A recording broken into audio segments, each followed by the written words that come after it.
something different than the regular run. Good evening, this is Cambridge Inside Out. I'm Susanna Sagat. And I'm Robert Winters. And between us, Denise something has Simmons. come between us. Denise Simmons, Cambridge City Council. Thank you so much for being our special guest today. It's great to be If here. you were with us for the last half hour, we had I thought, a really fun show, and we barely touched the surface, so we're really happy that the counselor is staying with us for another half hour. Good to be Thank you. here. Pleasure. So, you were telling us that the committees were announced today.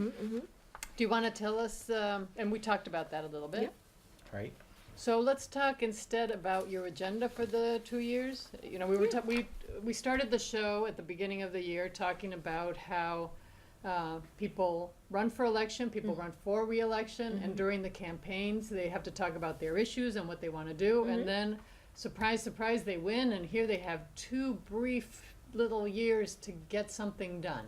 So I know you're very focused and you get things done. So teach us, what are your plans? What are you thinking?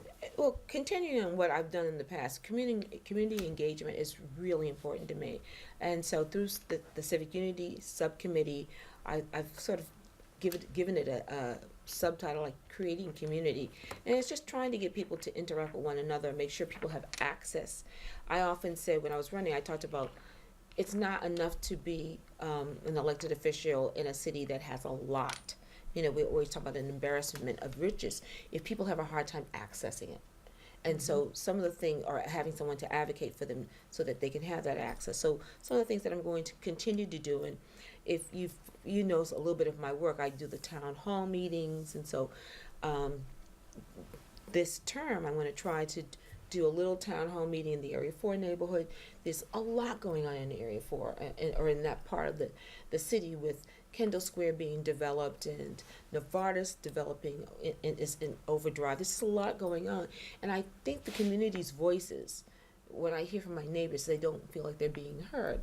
So let's have an opportunity where they can talk to us, the city officials. And when I do a town hall meeting, what I love about it is I invite elected officials and administrators to come in, but they don't get to talk. They just get to listen. You spend that time taking copious notes, and then you spend the next 15 months working on some of the issues. For example, when I do the senior town meetings, seniors come into the Cambridge Citywide Center. Same format. They come. We have a lunch usually. They come and talk to like a Cracker Barrel. You might remember that term, Cracker Barrel. And they'll say, well, we have problems with the MBTA. And I said, we got no control over that. Which is a good thing. But they'll talk about, programming at the senior center. They'll talk about safety issues. And then usually, again, there'll be someone from Human Service. There'll be someone there from Parking and Traffic.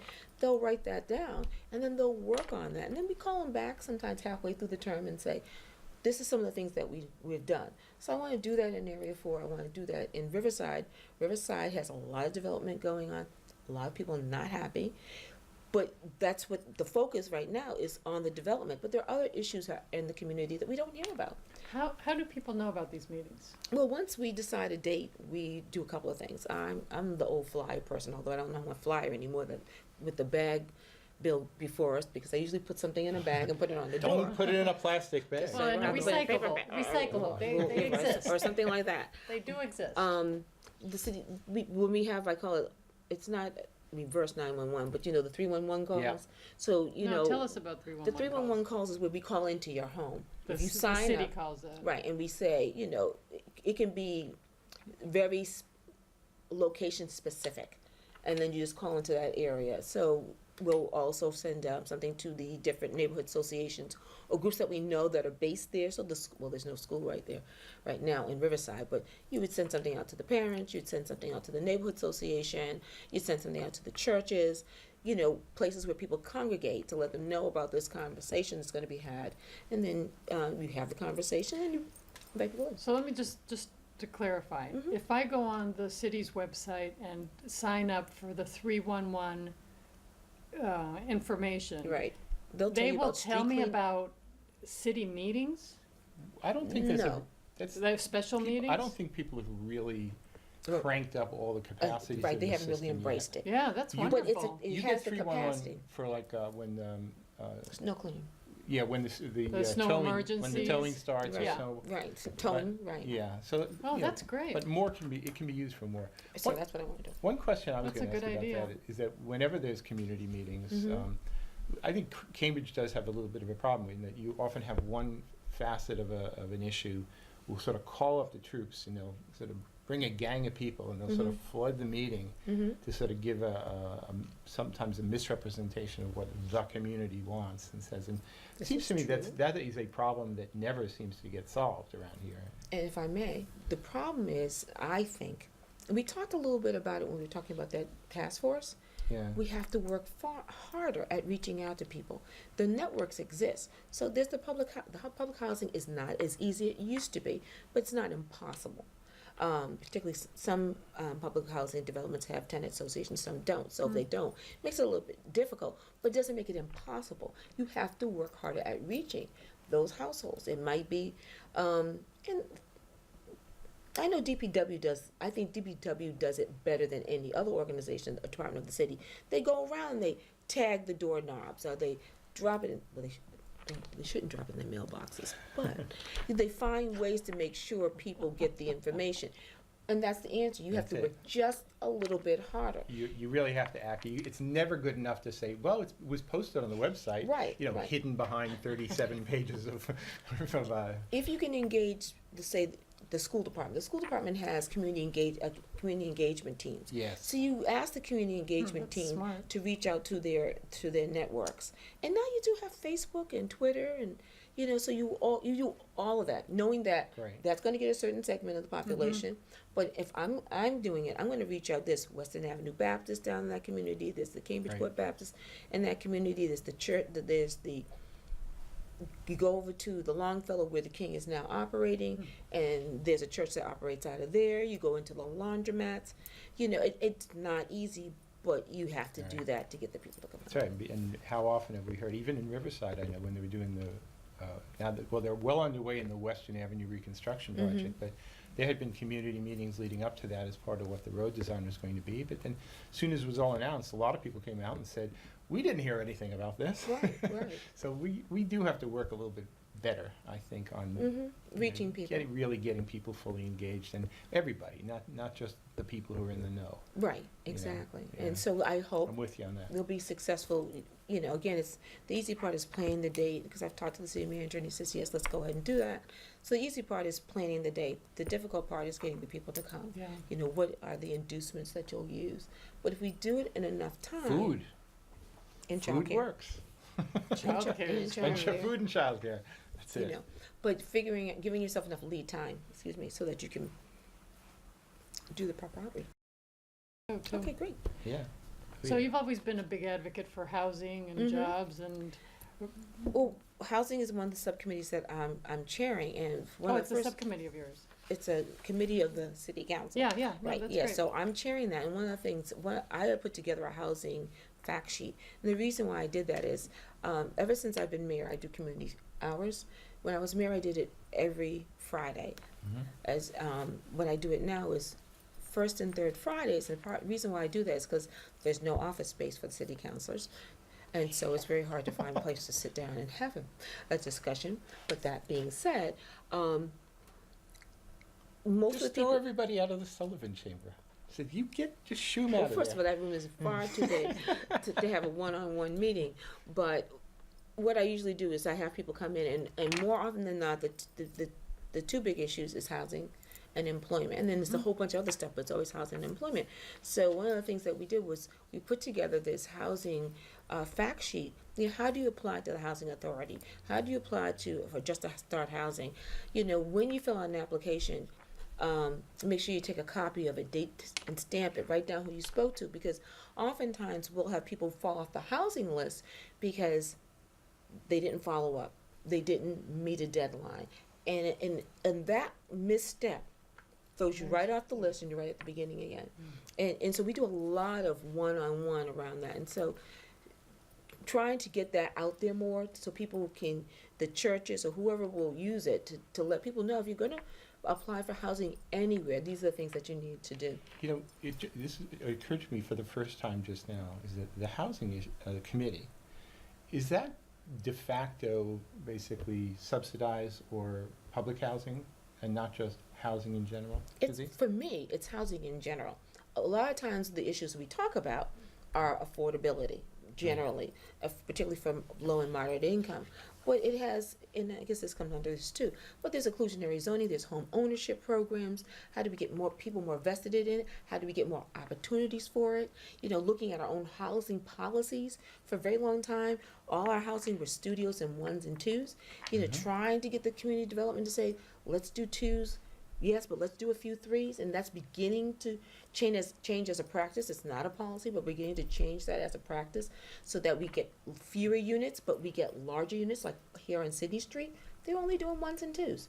Right. Now they're going to put in a couple of townhouse-style threes. I mean, but that was me and a few others. You got to pushing keep on that pressure on. all the Absolutely, time. yeah. And so, but to answer your question, so it's not just looking at affordability. It's about where's it going to be? What type do you want?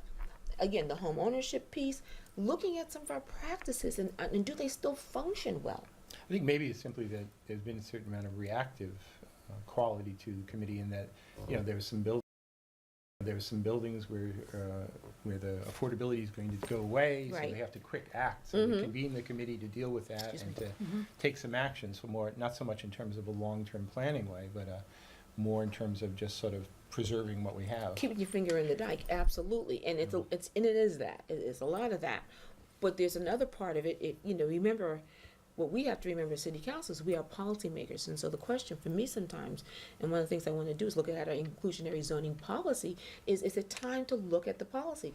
There's nothing worse than putting something in place and never looking at it again. There was at least some proposal, I don't know whether it flies legally yet, to alter inclusionary zoning. I think it came out of some of the discussions, maybe it was out of Kendall this past year. It did come out, as I remember, it was either Kendall or K2C2. They wanted to change the percentages. And Right, whatever. and there's some housing advocates that want 50% change. Some people say, well, it's at 12-15, can we get it up to 25? Let's have a conversation about it. You know, Right. are we meeting the need? And if we're not, what can we do to do that? And if inclusionary zoning is part of it, Well, then let's Chris, have a the discussion. difficulty was that in order to do inclusionary zoning, it had to be kind of so it wasn't a taking, it had to be kind of a one-to-one trade-off. So that Right. if you're going to oblige a property developer to add X number of affordable units, they had to be given an additional amount of free density to build a potentially much more significantly dense building in I order know. to actually That's why we have to have the basically cover the conversation, cost. because what does the citizenry in general have a stomach for? exactly. You know, how much more, because right now we're getting ready to develop along the Mass Ave corridor using some of the C2 recommendations, and some people are already, you know, some people say, let's take away the parking lots, and some people saying, well, if you take away the parking lots, where are people gonna park? And Right. some people, let's go high, and other people saying, well, we don't want canyons, and so, but it I think is it'll be a good place. miracle if anything gets built here. I hope so, because We'll see. we, you know, one of the things that my former colleague Ken spent a lot of time working on was getting this to be a cultural district. We want this to come alive. Yes. Yeah. So I hope we do something. Yeah. Let's just take, I just want to see something happen. Doesn't have to be the world. We can have a Let's have parade. something. So just to explain to people the process, when you are the chair of a subcommittee, and like you mentioned here how conversations need to happen, how do the conversations actually happen at the subcommittees? Who sets the agenda? How do subjects move through the year?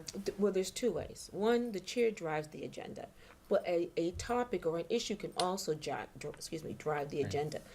If, like, say, Two Mount Auburn was a real contentious for a couple of years, and that really drove the housing committee's agenda, because a lot of resources went to that. But the chair could also have said, or might want to say, I also want to look at X. So there's two things. One, the immediate need, because if there's something about a policy change, you don't want to do that on the floor. Right. You've seen city council meetings. There's nothing worse than trying to do policy Right. on the floor. So you send it to a subcommittee.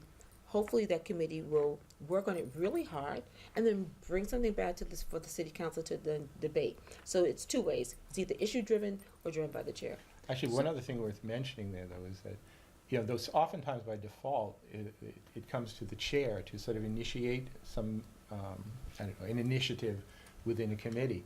But it doesn't have to be that way. I mean, if you're a member of the committee, or even just any city council, and you file an order that's specifically suggesting that a certain policy be considered, it is then referred to the committee. Right. And then the chair has to, and hopefully it's something the chair is okay with too, but, Yeah, that's important pretty too. much any city councilor could initiate a good idea that could then become a subject of a council committee. So in terms of civic engagement and participation, if people have an issue that they're very interested in, be it housing, be anything else, they call their city councilor or a city councilor they know and ask them to do what? Take the issue up, and they will do that by usually a council order, which will do one or two things: send it to the city manager, or ask to be taken up in a committee, or say, will the council look at this? And the council will say, well, this sounds like a housing issue, then let's send it to the housing committee. They won't even name the person. They'll say, send it to the housing committee, and hopefully that person's not already inundated with stuff. Right. Because the worst thing you want to do is have the council that doesn't ask you in advance, because we can't talk to each other, to Check out the previous program when we talked about Right. some of the absurdities of the open meeting law. you now you feel the pressure of having to take on something, and you already have something that you want to do, and the time constraint of a term, and if anything's difficult, is trying to get something done in a term. Right. Which is very short amount of It's time. very, very Well, short. one might argue that with the consolidation of the city council committees, that they might potentially have more work per committee, but I think somehow the fact that there are fewer committees means all the individual councils can put a little more focus just on the fewer committees. I'm gonna guess it'll work better. The jury's out.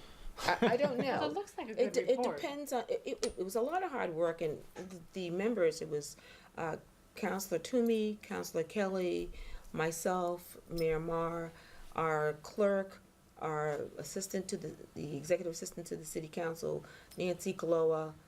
I think if that was everybody that was there, and we really Who's the spent. attorney, right? There. Yeah, she's the city solicitor.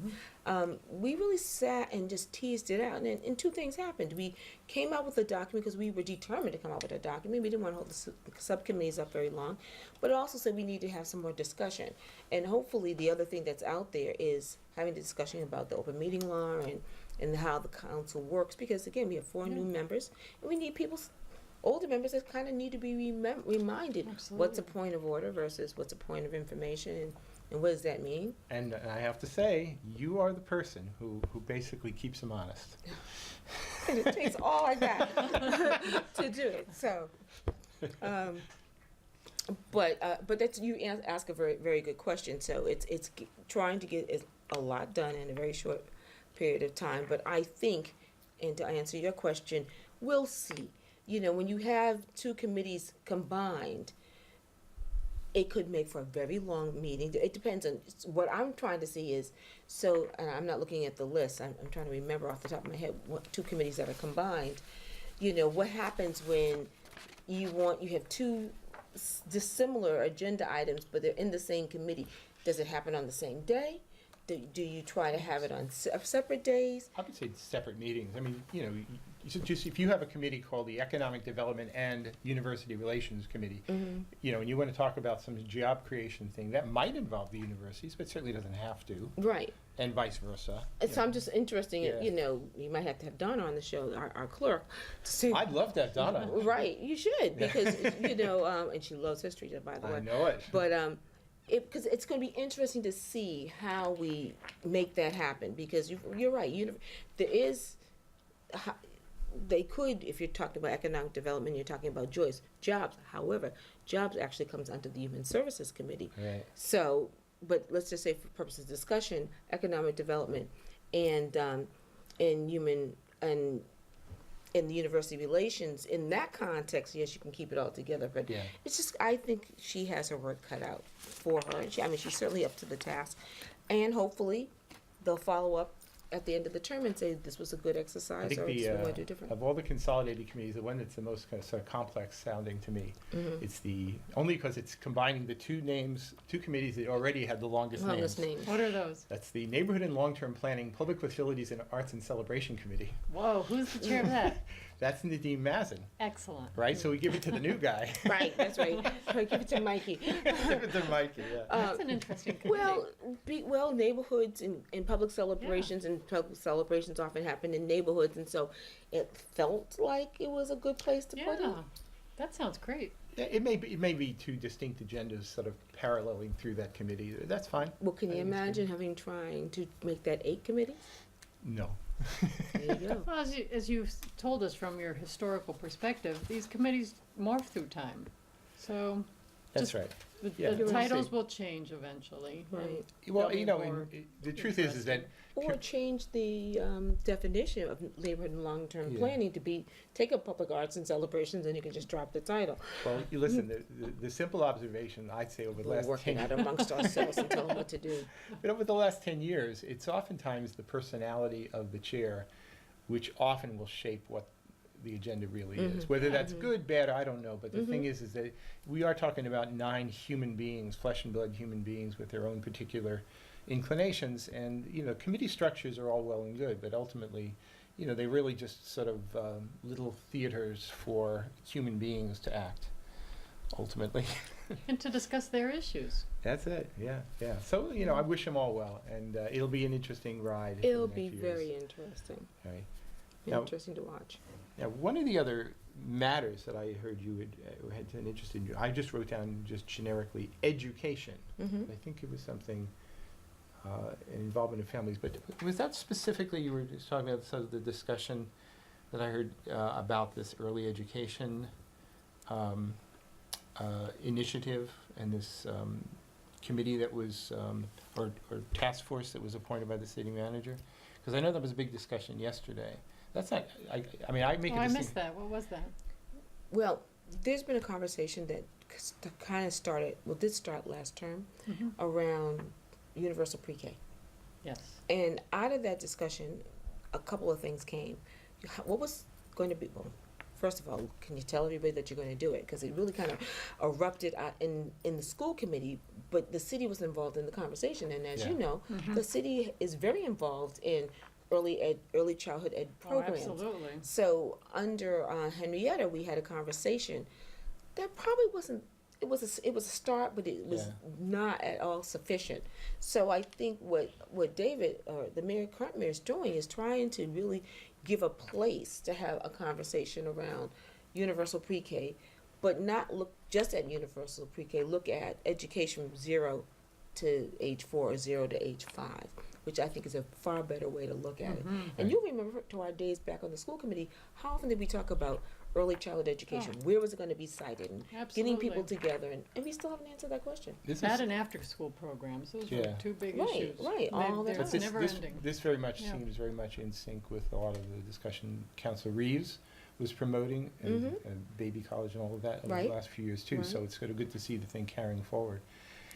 One of the things I felt pretty good about when I was reading, I mean, people argued a bit about the composition of this task force, but the mere fact that you actually had people who are in charge of things in the city actually now seated on something to sort of make things happen seemed to me to be somehow a pivotal turning point.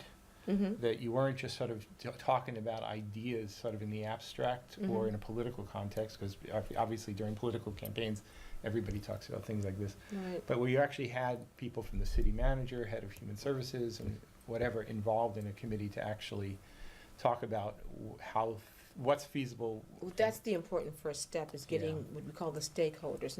But as you also heard, and I Wasn't still, all the stakeholders, which was my point. And when you talk about education, when I'm talking about education, particularly from a city council perspective, it really is talking about access. How do we get parents more involved? Not only, and I really got the conversation about, we're going to have a bunch of meetings and we're going to go out to the community, but I always say this, when I go to something, and I'm sure we all do it, it's called infinity grouping. We look for those people that look like us and sound like us, and that will either validate it or keep us out. right? And so what happens is we all play to our strengths. So we've always had these big committees, and we always invite people we feel comfortable with, people that we know. And I applaud him for reaching out to the experts and getting those stakeholders in the room, but you don't have all the stakeholders in the room. Can I ask you one quick question before we end, because we only have a Yeah. couple minutes left? Okay. At the last Speed show, talk. we spent a lot of time talking about the Foundry Building. Yep. And we'd love to get a city council perspective on that. I Can you think talk it's a about it for a couple of wonderful- minutes? Real quick. The Foundry Building is a great asset, but as I think is going to happen now, we're going to revisit the conversation. You know, everyone's trying to, now the new thing is STEM, but before that, STEAM. STEAM, you Steve? know. But before that, it was community-based organizations. Yeah, You know, so that's right. I am very excited that we have this wonderful asset that's available to us. My only concern is that we use it properly. And one of the ideas I think is an extraordinary idea, a model, is what we did with the multi-service building, with the Cambridge Housing Authority being the one that basically carries the freight.